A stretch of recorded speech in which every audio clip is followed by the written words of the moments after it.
না না, ভোগান্তি কোনো রকমই নাই, আপনার ভালো সুন্দর করে গাইড দিয়ে রাখছে, কোনো সমস্যা হইতেছে না। অন্যান্য বছর থেকে এভাবে খুবই মানে কোনো শৃঙ্খলা নাই, একদম খুবই ভালো লাগতেছে এবার আইসা, আমার খুবই ভালো লাগতেছে।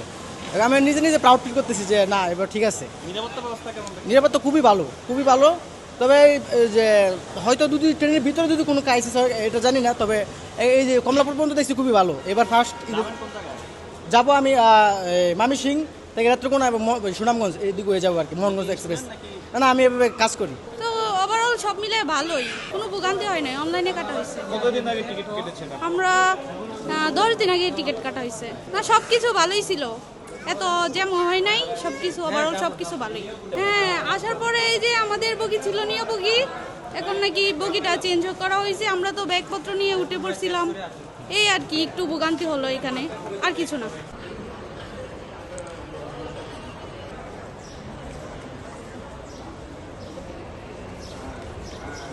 বাহাত্তর ঘন্টা ময়েশ্চার লক সমৃদ্ধ লিলি বডি ওয়াশ, শিয়া বাটারের গুডনেস স্কিন রিপেয়ার করে রাখে সফট ও গ্লোয়িং। 7 তারিখে টিকিট কাটছি, 17 তারিখে টিকিট কাটছি আর 17 তারিখে।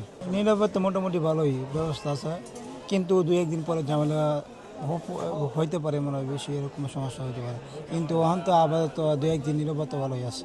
এবার তো টাইমের আগে ট্রেন আইসে এই জায়গায়, কিন্তু টাইম টু যদি ছাড়ে, যদি জায়গায় যদি সমস্যা না হয়, তো টাইম টু টাইম যাওয়ার একটা আশা ভরসা আছে, ইনশাল্লাহ দেখা যাক কী হয়।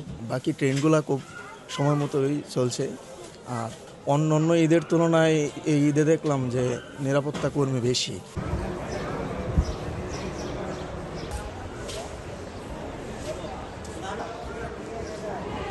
কি বগিতে একদিকে হচ্ছে নিও লেখা, একদিকে ট লেখা। এখন আমরা তো কনফিউজডে আছি যে কোন দিকে উঠবো, এই বগিতে উঠবো নাকি কোন বগিতে উঠবো। আবার ট্রেনের বগিতে যারা দায়িত্বে আছে তাদেরকেও আমরা খুঁজে পাচ্ছি না। এখন আমাদের করণীয় কি? কারণ বগিতে যারা দায়িত্বে আছে তাদেরকেও খুঁজে পাচ্ছি না।